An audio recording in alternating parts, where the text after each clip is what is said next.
What's up, everybody? This is Linares with the Sam Villa ArTeam.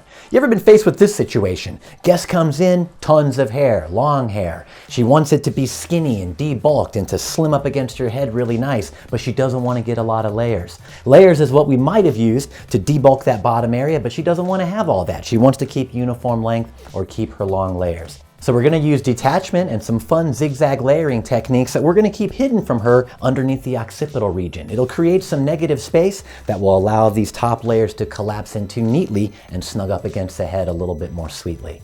So let's get started. To get us started, we prepared the hair with Redken's One United. This is one of our favorite super primers for cutting, especially cuts that are going to be very sectioning intensive like this one will be. It gives us a little bit more control over the hair and a nice slippery feeling that works great with our shears.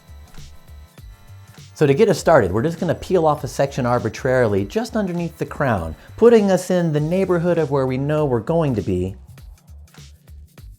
And what we want to do next is to test the density of this top section to make sure that it's thick enough to conceal whatever we're going to be doing underneath here. So we'll just drop that on top of the comb.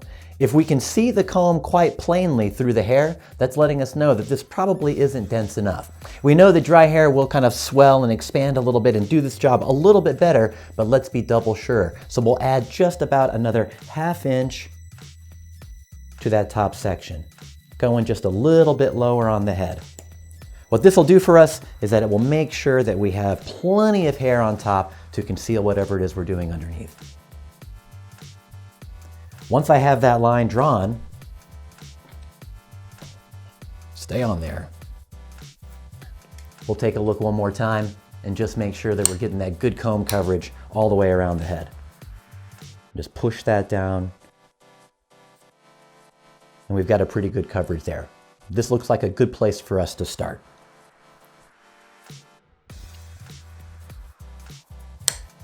We've created a nice detached section, but I think we can all agree that if we got under here and did some layering to collapse this volume, that it would be pretty obvious where that took place because we drew this nice laser line right there. So we're going to use zigzag partings to help us confuse that a little bit. The zigzag partings will help place a little bit of short and long in the mix together, almost as if we were just a big chunking shear that went in and grooved out some channels through there that'll collapse that bulk underneath the occipital region for us.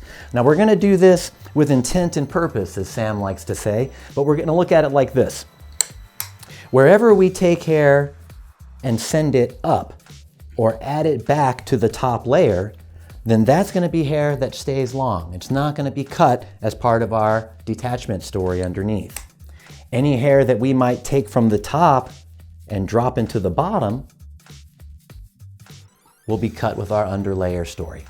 So we're going to do this with purpose. As we move our way around the head here, we're going to be looking at the density that's happening under here. If it's a low density area, then we might want to be really sure to take a nice big zig and send it up top. And the longer and more narrow that these zigzags are, they're going to give us a little more confusion at the point where these two sections come together.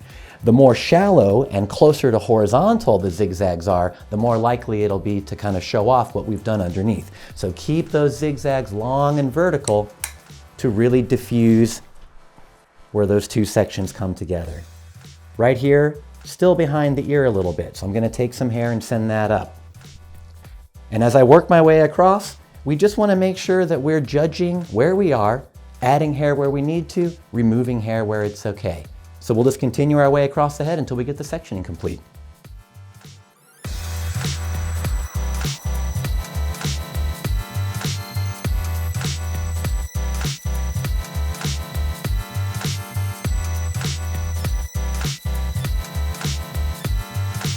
So that brings us to this point where we have a really good detached top section and all of our zigzags are very strategically placed, not just randomly.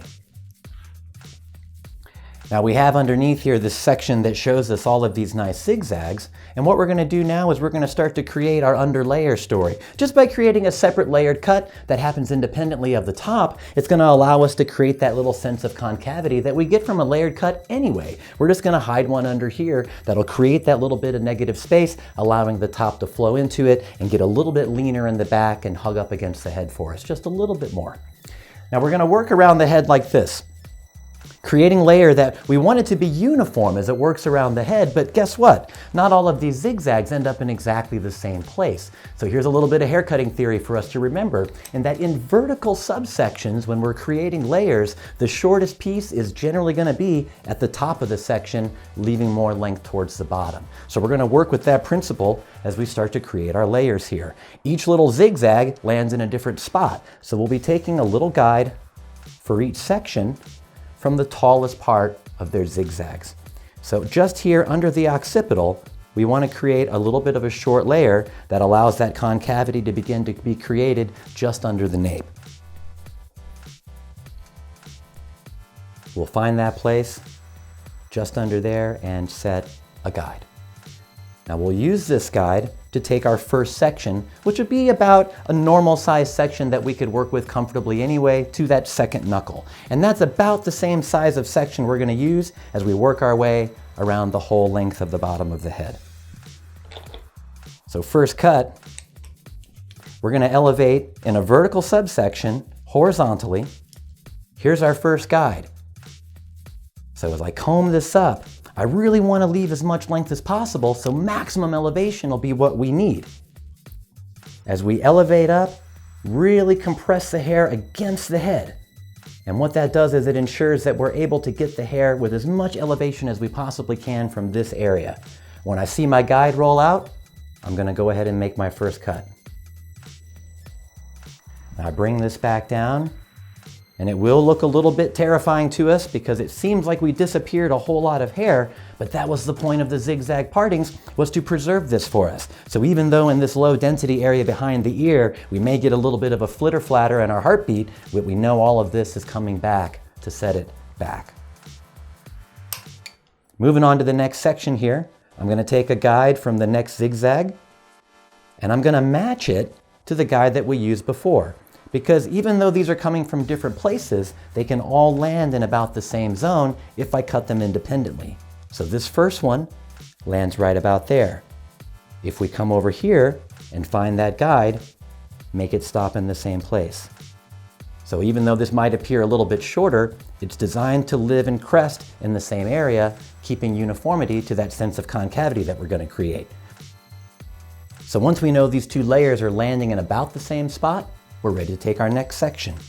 Working from about the center back to where we left off cutting previously, we're going to work our way up horizontally one more time. Really knock those knuckles against the nugget. That ensures that we're keeping the hand close to the head, getting maximum elevation out of this small section. My guide just rolled out right there, and I can make my cut horizontally. Looks pretty scary, but we know that we're protecting ourselves through the zigzag partings. We can see these shorter layers starting to develop now, and the first bit of the hint of the collapsing that we're going to get right under there, continuing to work around the head. Now I'm in my next section. We'll just take a little bit from the top of this once again, make it match the same place where the others landed, right there. There's my guide, and we can take our next section. Working to the round of the head, meaning that we're using small sections about to the second knuckle that don't really reflect a lot of the round shape of the head within the subsection. That makes sure that we're really replicating the round of the head. When I see my guide roll out, I can make my cut.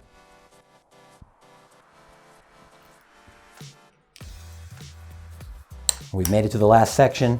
This is the tallest little zigzag that we have in there. So once again, I'm going to drop this down, and we find where they end and match that to the same. Here's our guide. Elevating everything up horizontally, very close to the head so we can ensure maximum elevation, which gives us the most length dropout, helping us preserve that length. And when I see my guide, I can make my cut.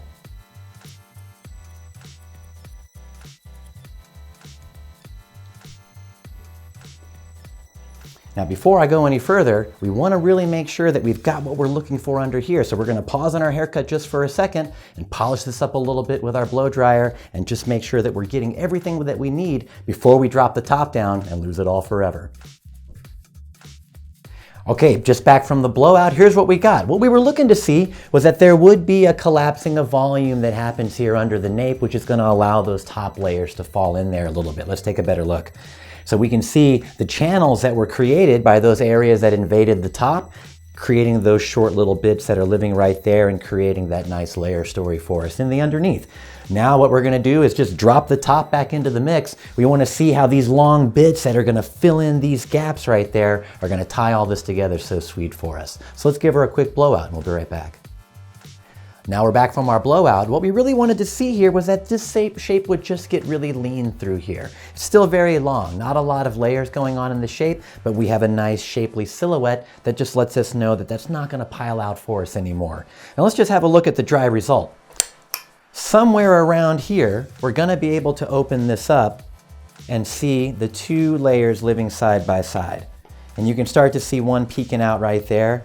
And you'll see those big channels as we open this up a little bit more, and you'll start to see those little shorties popping up like that. So it is very well hidden from the guest, and that's why I like to say when we do special effects stuff like this, make sure you set up your death clause. And what I mean by that is, what if you don't make it home tonight?